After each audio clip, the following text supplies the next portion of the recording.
Los verdaderos paraísos son los paraísos perdidos. Marcel Proust. Hay frases que no explican nada, y sin embargo, abren una grieta. No prometen sentido, apenas dejan pasar una corriente de aire antiguo. Algo se mueve detrás de los ojos cuando aparecen. No es recuerdo, tampoco nostalgia. Es una vibración sorda, como si el cuerpo reconociera antes que la mente. La cita resuena ahí, en lo perdido que sigue operando, en lo ausente que nunca se fue del todo. Vivimos rodeados de explicaciones, de diagnósticos, de discursos que aseguran que comprender es sanar, que nombrar es liberar, que traer a la luz basta para disolver la sombra. Pero hay verdades que no liberan, solo reorganizan el dolor, no lo eliminan, no lo trascienden, apenas le dan una nueva forma, una arquitectura distinta desde la cual continúa ejerciendo su peso. Hay memorias que no se recuerdan pero actúan, no como imágenes claras, sino como inclinaciones, como rechazos automáticos, como una forma específica de tensar los hombros o de contener la respiración. No están en el relato consciente de quienes creemos ser, sino en el modo en que evitamos ciertas palabras, ciertos silencios, ciertas miradas. Son memorias sin pasado, heridas sin fecha. La identidad suele presentarse como una narración coherente, una línea continua que conecta lo que fuimos con lo que somos. Pero esa continuidad es frágil, se sostiene a fuerza de omisiones. Bajo la superficie, fragmentos disonantes siguen pulsando, buscando una vía de expresión que no siempre llega al lenguaje. Cuando lo hace, no siempre trae alivio. Hay un tipo de verdad que se celebra como si fuera redención, una revelación que promete cerrar ciclos, poner orden, devolver control. Sin embargo, hay revelaciones que no curan, solo desplazan el centro del malestar. Cambian su forma, su justificación, su narrativa. Antes era confuso, ahora es claro, pero no por eso menos pesado, a veces incluso más. La conciencia no es un territorio neutro. Iluminar algo no garantiza que podamos sostenerlo. Hay sombras que, al ser vistas, se vuelven más densas. No porque oculten algo más, sino porque dejan de ofrecer la ilusión de inocencia. Ver no siempre libera, a veces encierra. El cuerpo lo sabe antes de cualquier formulación, antes de cualquier interpretación, el cuerpo registra, guarda, repite, se contrae ante estímulos que no reconoce como amenaza racional, pero que activan una alarma antigua. Es un archivo sin palabras, una biblioteca de sensaciones que no piden ser entendidas, solo descargadas. Y aún así insistimos en comprender, en ordenar, en narrar, como si el dolor fuera un problema lógico, como si bastara con encontrar la causa correcta para desactivarlo. Pero el dolor no siempre obedece a causas lineales. A veces es una forma de presencia, un eco que no se deja silenciar porque no proviene del pasado, sino de una zona atemporal donde la experiencia quedó suspendida. La frase vuelve. Hay verdades que no liberan, solo reorganizan el dolor. No es una advertencia moral, es una constatación. Algunas verdades funcionan como espejos, reflejan con precisión, pero no abren puertas. Otras como mapas, muestran el terreno, pero no ofrecen refugio. Saber dónde estamos no implica poder movernos. Existe una tensión silenciosa entre querer saber y poder sostener lo sabido, entre la lucidez y la capacidad de integrar. No toda conciencia es integradora. Hay comprensiones que llegan antes de que el sistema esté preparado. Y entonces, la verdad se vuelve un peso más, una carga adicional que se suma a lo que ya dolía. Desde el inicio, algo se insinúa. No todo lo que emerge necesita ser forzado a convertirse en claridad. No todo silencio es negación. Hay silencios que son contención. Hay sombras que sostienen una estructura psíquica que, sin ellas, colapsaría. La pregunta no es si debemos conocer la verdad. La pregunta es ¿qué tipo de verdad? ¿En qué momento? ¿Y a qué costo? Porque el conocimiento no es neutral.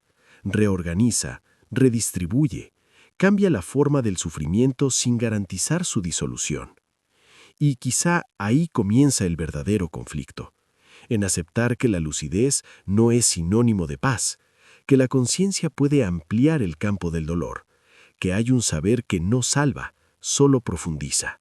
El dolor que no ha sido simbolizado no desaparece, se desplaza, cambia de máscara, se infiltra en gestos mínimos, en decisiones aparentemente triviales, en patrones que se repiten con una fidelidad inquietante. No porque haya una voluntad de repetir, sino porque aquello que no encontró forma insiste en encontrar salida. La repetición inconsciente no es un error del sistema, es el sistema intentando resolver lo irresuelto. Cada retorno es un intento fallido de cierre. Cada eco es una pregunta sin respuesta que se formula de nuevo, esperando condiciones distintas. Pero las condiciones rara vez cambian solo porque la mente haya comprendido. Comprender no es integrar. Integrar implica transformación, y la transformación exige un atravesamiento que no siempre estamos dispuestos a sostener. Hay verdades que, al ser reconocidas, exigen una reconfiguración profunda de la identidad, y esa reconfiguración implica pérdida de certezas, de narrativas, de la imagen que se tenía de uno mismo. Por eso la conciencia a veces se detiene, no por ignorancia, sino por autoprotección. El sistema psíquico sabe cuándo una verdad puede desorganizar más de lo que ordena. Sabe cuándo una revelación amenaza con abrir un abismo para el que no hay sostén. En esos casos, el olvido no es fallo, es defensa. El cuerpo, mientras tanto, sigue cargando. No espera permiso, no necesita comprensión. Se tensa, se agota, se inflama. Habla en síntomas, en fatiga, en una ansiedad difusa que no encuentra objeto. Es un lenguaje sin gramática consciente, pero con una lógica propia, una lógica que no busca sentido, sino descarga. Hay una violencia sutil en forzar al cuerpo a alinearse con una verdad que la mente acaba de descubrir, como si el reconocimiento intelectual pudiera acelerar procesos que requieren tiempo, repetición y a veces retroceso. La integración no es un acto, es un proceso irregular, lleno de resistencias legítimas. La identidad fragmentada no se percibe como fragmentación, se vive como incoherencia, como contradicción interna, como una sensación persistente de no estar del todo en ningún lugar. La mente intenta unificar, pero los fragmentos no siempre desean ser unidos. Algunos se formaron precisamente para aislar el dolor, para contenerlo en compartimentos estancos. Cuando una verdad irrumpe y atraviesa esos compartimentos, no libera necesariamente, puede inundar, puede desbordar, puede romper equilibrios precarios que, aunque dolorosos, eran funcionales. De ahí el vértigo que acompaña a ciertas comprensiones profundas. No es miedo a la verdad en sí, sino a sus consecuencias. Hay una fantasía extendida, que el sufrimiento proviene de no saber, que si se supiera, se dejaría de sufrir. Pero hay sufrimientos que nacen precisamente del saber sin poder hacer, del ver sin poder modificar, del reconocer sin tener aún los recursos para transformar. La conciencia amplía el campo de percepción, y al ampliarlo, amplía también el campo del dolor. Lo que antes era una molestia difusa se convierte en una herida definida. Lo que antes era un malestar sin nombre, ahora tiene contornos, historia, significado. Pero el significado no anestesia, a veces intensifica. El silencio entonces adquiere otro estatuto, no como negación, sino como espacio de metabolización. No todo debe ser dicho de inmediato, no todo debe ser traído al lenguaje. Hay experiencias que necesitan permanecer en un umbral, entre lo sentido y lo pensado, para no volverse invasivas. La cultura contemporánea empuja en dirección contraria, exige transparencia, exposición, claridad inmediata. Convierte la introspección en un acto de consumo rápido, como si el acceso a la propia interioridad fuera un derecho instantáneo, sin costos, sin riesgos. Pero el interior no funciona así. Tiene capas, resistencias, zonas prohibidas. El descenso no es lineal, no hay un centro al que llegar. Cada capa revela otra, no más verdadera, solo más profunda, y en cada una el dolor adopta una forma distinta, a veces más soportable, a veces más cruda. La verdad no es un punto final, es un proceso que nunca se completa. Hay un momento en que la lucidez se vuelve pesada, cuando ya no se puede atribuir el malestar a la confusión, pero tampoco se ha encontrado una salida. Es una zona intermedia, incómoda, donde la conciencia ha avanzado más rápido que la transformación. Ahí, la verdad no libera, solo reorganiza el dolor alrededor de un nuevo eje. El cuerpo reacciona a ese desajuste. Puede intensificar síntomas, como si señalara que algo se ha movido sin haber sido integrado.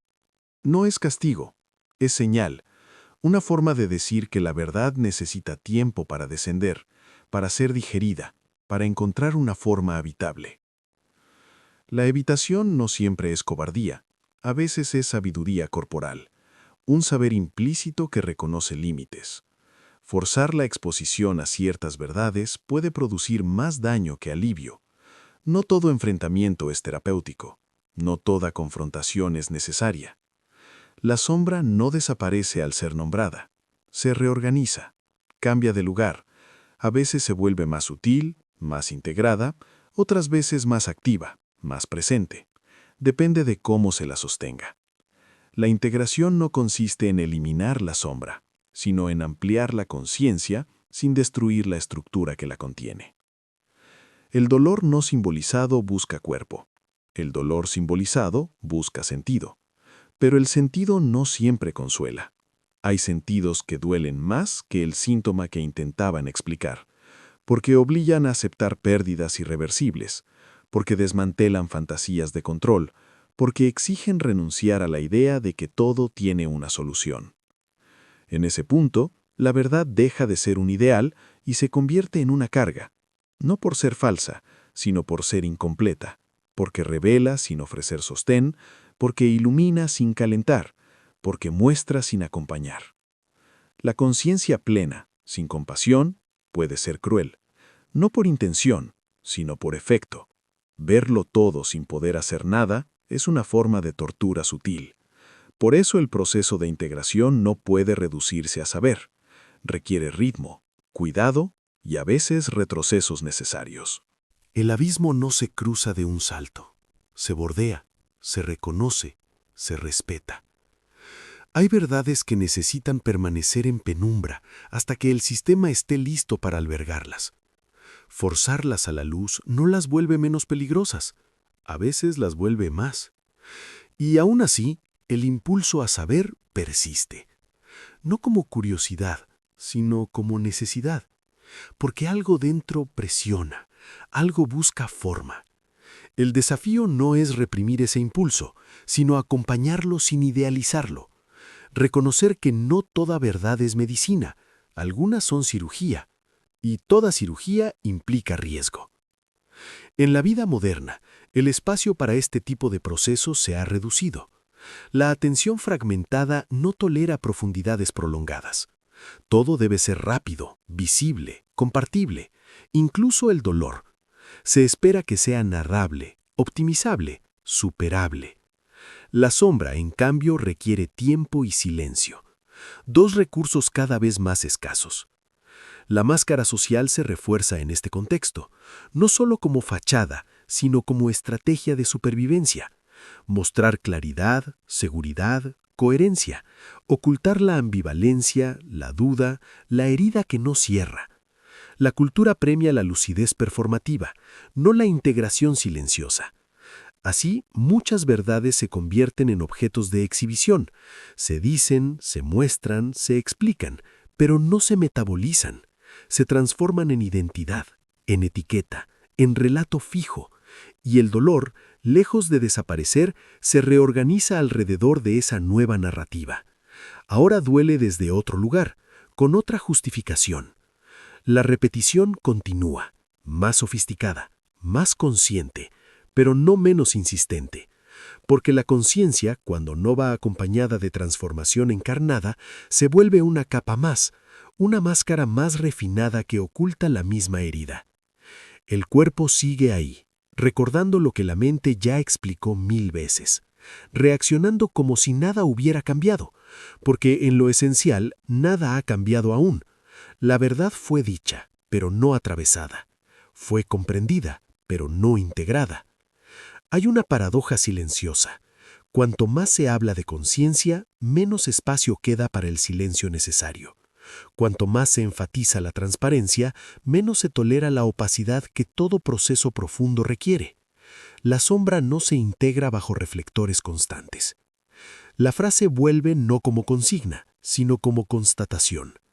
Hay verdades que no liberan, solo reorganizan el dolor. En una época obsesionada con el insight, con la revelación, con el despertar, esta frase incomoda, porque introduce el límite, porque niega la promesa de redención automática.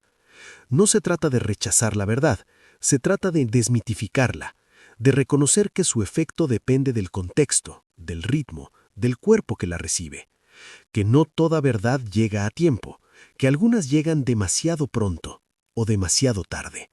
El sufrimiento silencioso no siempre es ignorancia.